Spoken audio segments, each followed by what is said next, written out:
आपको बताऊंगा कि आप किस तरह अपनी 2021 की जो इनकम टैक्स रिटर्न है वो बगैर किसी परेशानी के खुद से बनाकर फाइल कर सकते हैं।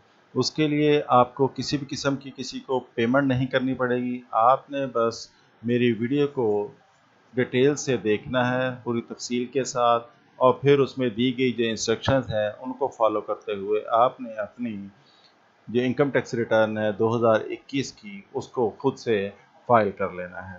तो सबसे पहले आपने क्या करना है कि आपने गूगल में जो है वो FBR का जो पोर्टल है IRIS वो आप एंटर करेंगे तो यहाँ पर ये एक वेबसाइट का एड्रेस खुल जाएगा जो FBR की है। तो IRIS FBR हम इस पर क्लिक करेंगे तो हमारे पास ये एक लॉगिन के हवाले से खुल जाएगा। तो हम यहाँ पर अपने रजिस्ट्रेशन नंबर और पासवर्ड देना है। रजिस्ट्रेशन नंबर जनरली वही होता है जो आपने रजिस्ट्रेशन के वक्त दिया होता है। आजकल शनाख्ती कार्ड नंबर जो आपका है CNAC नंबर वो रजिस्ट्रेशन नंबर होता है, और पासवर्ड जो भी आपने सेलेक्ट किया हो वो होगा। तो यहाँ पर मैं अपना पासवर्ड जो है वो एंटर करता हूँ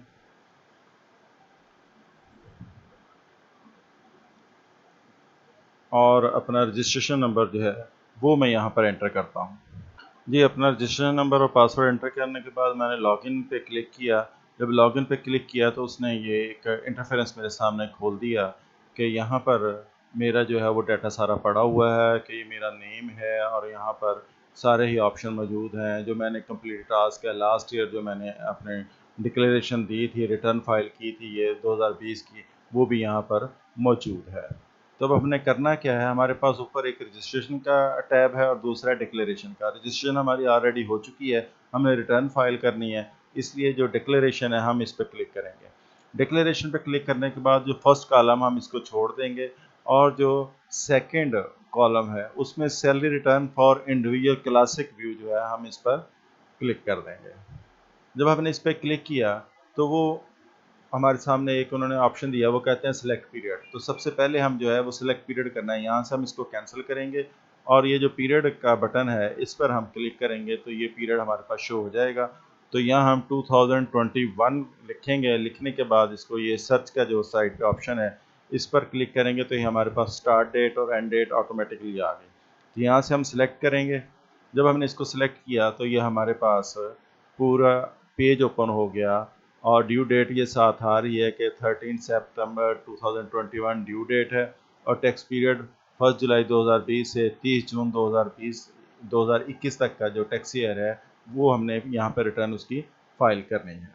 तो ये हमारे पास सारा ही इसमें जो है वो डिटेल ओपन हो चुकी है। अब हमने करना क्या है, हमने सिंपल सा जो हमें सैलरी आ रही है हमने सबसे पहले वो एंटर करनी है। यहाँ सबसे पहले हमने क्या करना है कि अपने इनकम फ्रॉम सैलरी यहाँ पर ऐड करनी है।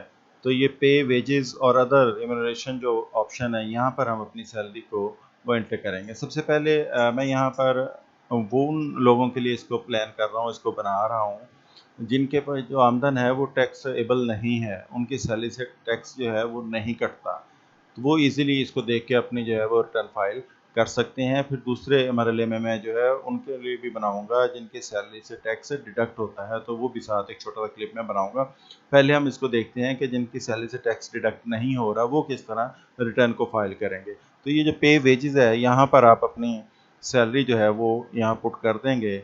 आपने अकाउंट ऑफिस से अपनी सैलरी की डिटेल ले लेनी है कि पूरे साल में आपको कितनी सैलरी मिली है, या आपके पास जो सैलरी स्लिप्स हैं आप उनको टोटल कर लेंगे कि आपके पास जो सैलरी है उसकी अमाउंट कितनी है। अगर कोई टैक्स कटा है तो वो भी आपने राइट आउट कर लेना है। अगर राइट डाउन आप नहीं करते उसको तो फिर यहाँ उसको आप मेंशन नहीं कर सकते, तो आपने उसको टैक्स को भी नोट कर लेना है। अगर टैक्स नहीं कटा तो वेल एंड गुड, आपने जो सैलरी है वो कर लेनी है। तो यहाँ मैं सैलरी पुट करता हूँ एक ये सैलरी है तो अराउंड अबाउट कोई 15 स्केल का जो टीचर है उसकी है। तो यहाँ एंटर करने के बाद मैं इसको कैलकुलेट करूँगा। कैलकुलेट किया तो ये दोनों जगह पे ये देखें ऊपर भी और नीचे शो हो रही है, और साइड पे भी यहाँ पर ये शो होना शुरू होगी। इसका मतलब कि सिस्टम ने इसको कैलकुलेट कर लिया है। अब हमने नेक्स्ट देखना है कि हमारे अदर सोर्सेज से कोई इनकम है। अदर सोर्सेज में कौन कौन से हैं कि हमारे पास अदर सोर्सेज में आ जाता है कि आपके पास कोई ज़री ज़मीन है, कोई बिज़नेस है, उसमें से कोई आमदन हो रही है तो आपने उसके हवाले से इसमें देखना है।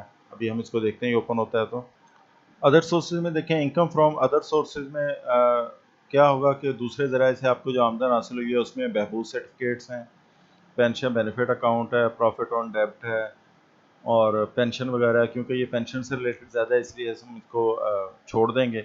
और उसके बाद हम नेक्स्ट जो है फॉरेन सोर्सेज और एग्रीकल्चर जो है इसमें देखते हैं। फॉरेन सोर्सेज में आएगा कि अगर आपको बाहर से आपका कोई अजीज़ है, उसने कोई पेमेंट भिजवाई है, आपका बेटा है, बेटी है या कोई और रिलेटिव है या भाई बहन है, उन्होंने आपको पेमेंट भिजवाई है, तो वो यहाँ पे एंटर करेंगे और ये यहाँ पर आप टोटल अमाउंट और amount exempt from tax period वगैरह वो यहाँ एंटर कर देंगे। अगर आपकी कोई ज़री ज़मीन है, एग्रीकल्चर इनकम जो आपको हुई है वो आप वो यहाँ पर मेंशन करेंगे, अगर नहीं है तो आप इनको खाली छोड़ देंगे। उसके बाद जो है टैक्स चार्जेबल पेमेंट्स में आ जाते हैं। टैक्स चार्जेबल जो है इसमें हमारे जो काम की चीज़ है उसमें सिर्फ वो है एडजस्टेबल टैक्स का ऑप्शन है।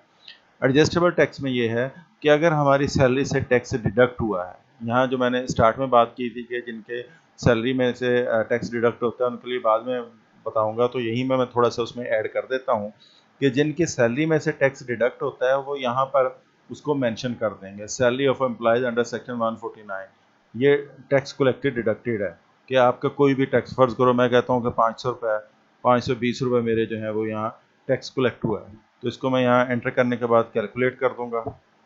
कैलकुलेट करने के बाद मैंने कंप्यूटेशन पे आना है।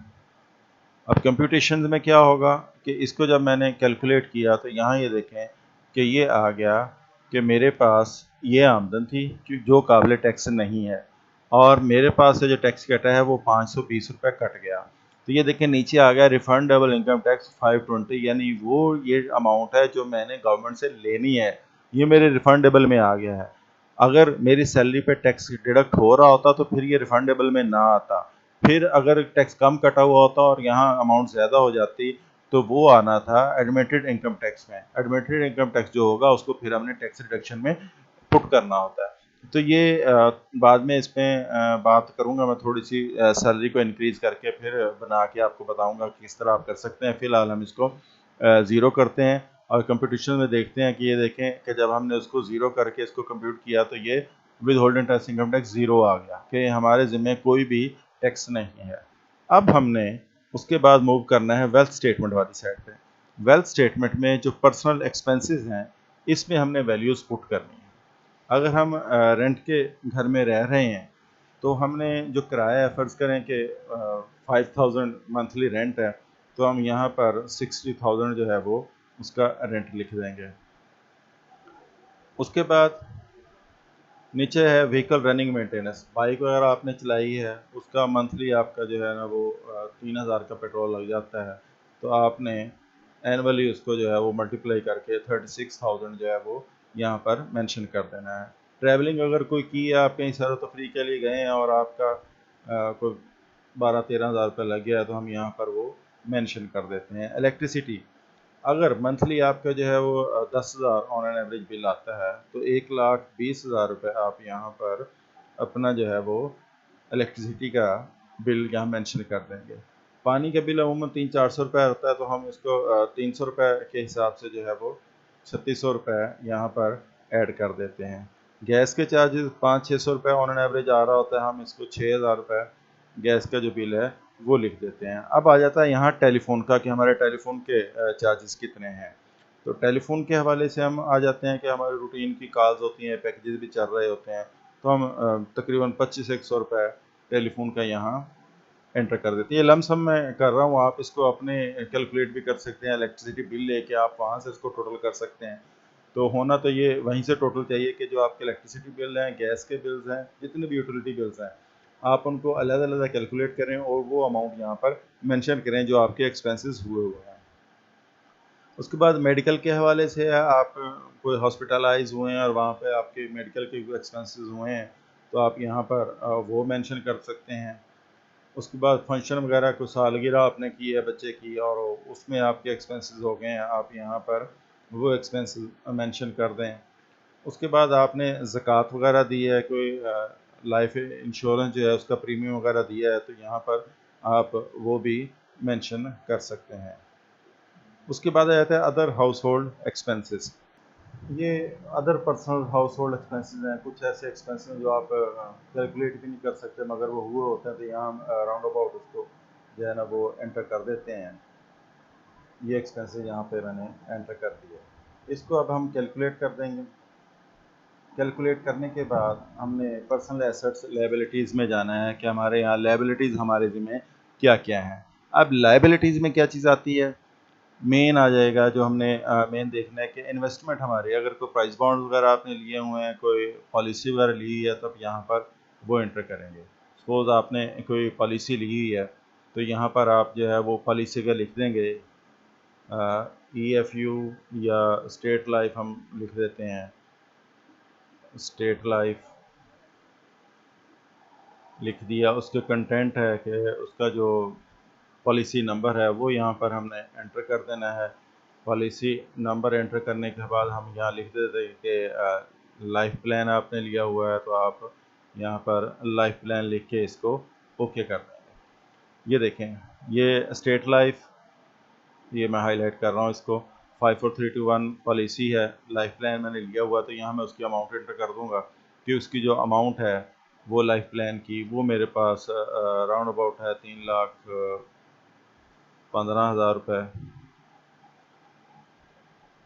इसको उसके बाद आपके पास जो है वो बैंक अकाउंट्स हैं, आपने वो भी एंटर करने हैं कि आपके पास जो बैंक अकाउंट है। तो यहाँ पर ये debit non business advance debit deposit pre payment deposit जो है, यहाँ पर आपने इसको क्लिक करना है और क्लिक करने के बाद आपने यहाँ पर उसकी एंट्री फिर करनी है।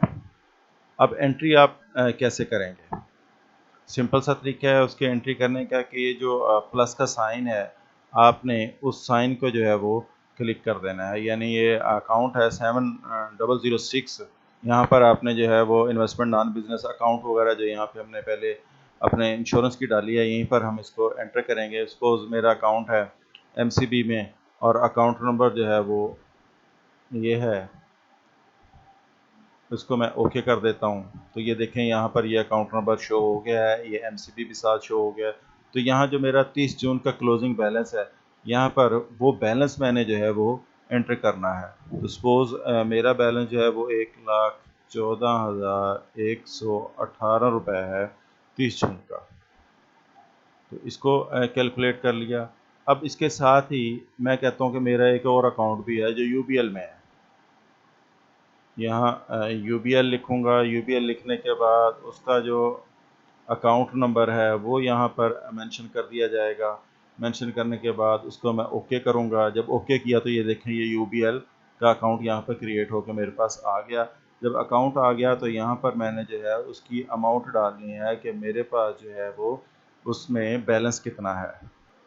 सपोज़ मेरे पास इसमें 81,375 रुपये मौजूद हैं। तो ये एंटर किया और इसको कैलकुलेट कर लिया। उसके बाद हम नीचे मूव करते हैं इसमें, तो आप ये देखें कि यहाँ पर मोटर व्हीकल नॉन बिजनेस आ जाता है कि ज़ाती इस्तेमाल में आपके पास गाड़ी है या बाइक है, आपने उसकी एंट्री कर ली है। तो उसमें आप क्या करेंगे कि प्लस का जो साइन है उसको यूज़ करते हुए यहाँ पर आप उसके क्रेडेंशियल जो है वो पुट करेंगे। तो यहाँ पर रजिस्ट्रेशन नंबर आपने डालना है। मैंने यहाँ वाटू एक सपोज करके ये डाल दिया है रजिस्ट्रेशन नंबर, और कंटेंट्स में आप डालेंगे कि वो गाड़ी मेरी होंडा की बाइक है, ठीक है, और सीसी कितने हैं, सपोज 100 सीसी मेरे पास बाइक है। तो इसको मैं ओके करता हूँ। तो ये देखें कि उसका भी हेड जो है वो अलग से बन जाएगा। ये यहाँ हेड जनरेट हो गया व्हीकल के हवाले से। तो यहाँ जो बाइक की अमाउंट है अप्रॉक्सीमेटली, जो भी मार्केट वैल्यू है आपके पास बाइक है, आप उसकी वैल्यू यहाँ पर पुट कर दें। ये मैं 61,500 रुपये उसकी वैल्यू जो है वो पुट कर देता हूँ। उसके बाद आपके पास कोई पर्सनल आइटम है ज़ाती इस्तेमाल की, वो उसकी जो वैल्यू है वो आप यहाँ पर डाल दें कि आपके पास कोई प्राइस बॉन्ड वगैरह या कुछ और चीज़ें कैश के अलावा जो चीज़ मौजूद है वो आप यहाँ मेंशन कर देंगे। उसके बाद ये कैश नॉन बिजनेस, क्योंकि आप बिजनेस तो नहीं कर रहे, आपके पास इन हैंड कैश भी हो सकता है। तो जो भी कैश आपके पास हो आपने यहाँ वो मेंशन कर देना है। सपोज मेरे पास 4,76,999 रुपये कैश है, सपोज कर लेते हैं आपको समझाने के लिए। टीचर्स के पास वैसे अमाउंट बचती तो नहीं है, उनके लिए गुजारा बड़ी मुश्किल से हो रहा था। बहरहाल आपको बताने के लिए किस तरह हमने इसको कैलकुलेट करना है, तो यहाँ मैं इसको एंटर करता हूँ। एंटर करने के बाद हम जो है वो कैलकुलेट जो है उसको लाजमी हमने प्रेस करना है। जब आप कैलकुलेट की दबाएंगे तो ये हमारे पास यहाँ पर जो है वो सारा डाटा आ जाएगा कि ये कितनी कितनी अमाउंट हमारे पास मौजूद है। अब यहाँ ऊपर एक ऑप्शन है कमर्शियल, इंडस्ट्रियल, रेजिडेंशियल प्रॉपर्टी। अगर आपके पास कोई प्रॉपर्टी है तो आप यहाँ पर उसका इंद्राज कर देंगे। प्रॉपर्टी है, सपोज आपके पास सिटी में है और जितने भी मरले की है, 5 मरले की आपके पास जगह है, तो आप 5 मरले यहाँ लिखे, रेजिडेंशियल साथ लिख दें ताकि क्लियर भी रहे कि कौन से है रेजिडेंशियल आपके पास जगह है। आप इसको ओके कर देंगे तो ये देखें यहाँ पर सिटी 5 मरला रेजिडेंशियल आपके पास आ गया। तो यहाँ आप उसकी अमाउंट लिख दें, सपोज करते हैं कि 14 लाख रुपए की वो जगह है आपके पास। तो आपने इसको यहाँ एंटर करना है और एंटर करने के बाद इसको कैलकुलेट कर देना है। कैलकुलेट किया तो हमारे पास जो है वो टोटल इस वक्त ये वैल्यू, टोटल एसेट्स जो हैं वो हमारे पास यहाँ शो हो रहे हैं कि हमारे पास टोटल एसेट्स इनसाइड पाकिस्तान हैं वो 25,48,942 रुपए के हैं। यहाँ हमारे पास तमाम एंट्रीज आलमोस्ट हो गई हैं। तो अब हम अपने नेक्स्ट स्टेप की तरफ चलते हैं, रिकन्सिलेशन ऑफ नेट एसेट्स। ये हमारा मेन जो है वो स्टेप है जहाँ हमने रिकनसाइल करना था अपने तमाम पेमेंट्स को। तो यहाँ नेट एसेट्स करंट ईयर हमारे पास आए हैं वो हैं 25,48,982 रुपए के। ये देखें, ये हमारे पास थे 25,48,982 रुपए। ये सिस्टम ने जौन सा है कि वो यहाँ पर मेंशन कर दिए हैं। नेट एसेट प्रीवियस ईयर जो लास्ट ईयर मैंने रिटर्न फाइल की थी उसमें ये 24,16,25 रुपए के जो एसेट्स हैं वो थे। तो इंक्रीज डिक्रीज इन एसेट्स जो हैं वो 1,47,357 रुपए का जो है वो इजाफा हुआ है। अब क्या करना है कि इसको हमने कैलकुलेट करने के लिए यहाँ पर जो हमारी सैलरी थी जो हमने यहाँ पर एंटर की थी, ये 5,12,010 रुपये, इसको हम यहाँ से कॉपी करेंगे और कॉपी करने के बाद यहाँ पर हम इसको पेस्ट कर देंगे। इसको पेस्ट करने के बाद हमने इसको कैलकुलेट करना है। कैलकुलेट किया तो ये इनफ्लोज में ये 5,12,010 रुपये आ गए कि ये हमारे पास कैश आया है। अब इनफ्लो आने के बाद हमने इसको जब कैलकुलेट किया तो ये देखें अनरिकनसाइल्ड अमाउंट -2,000 शो हो रही है। यहाँ जो अनरिकनसाइल्ड अमाउंट है ये ज़ीरो होनी चाहिए, हज़ार में या सैकड़ों में या रुपए में बिल्कुल नहीं होनी चाहिए, बिल्कुल ज़ीरो होनी चाहिए। अब इसका तरीका क्या है कि अगर आपकी अमाउंट माइनस में है, ये अदर्स का ऑप्शन है यहाँ पर बिल्कुल अनरिकनसाइल्ड अमाउंट से ऊपर, यहाँ हम आप 2000 जो यही अमाउंट है यहाँ पर हम इसको एंटर करते हैं।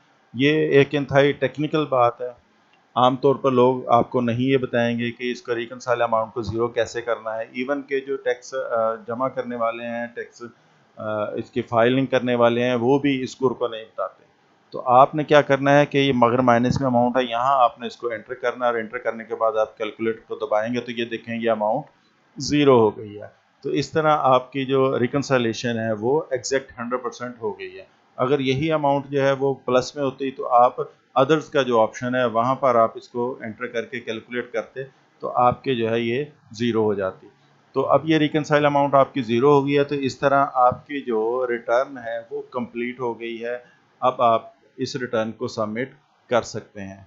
तो सबमिट करने के लिए आप यहाँ सबमिट का ऑप्शन दबाएंगे। Transaction will not be editable after submission, do you want to submit, कि अगर आप इसको सबमिट कर देते हैं तो उसके बाद ये एडिटेबल नहीं है, तो आपने इसको सबमिट कर देना है। जब तैयार करेंगे उसके बाद वो आपसे पिन मांगेंगे वेरिफिकेशन के लिए। यहाँ ये है पिन कि ये मेरा नेम और CNIC है, और उसके बाद वो पिन मांगते हैं। यहाँ पर जो पिन कोड है हमारा, हम वो अपना पिन एंटर करने के बाद इसको वेरीफाई कर देंगे।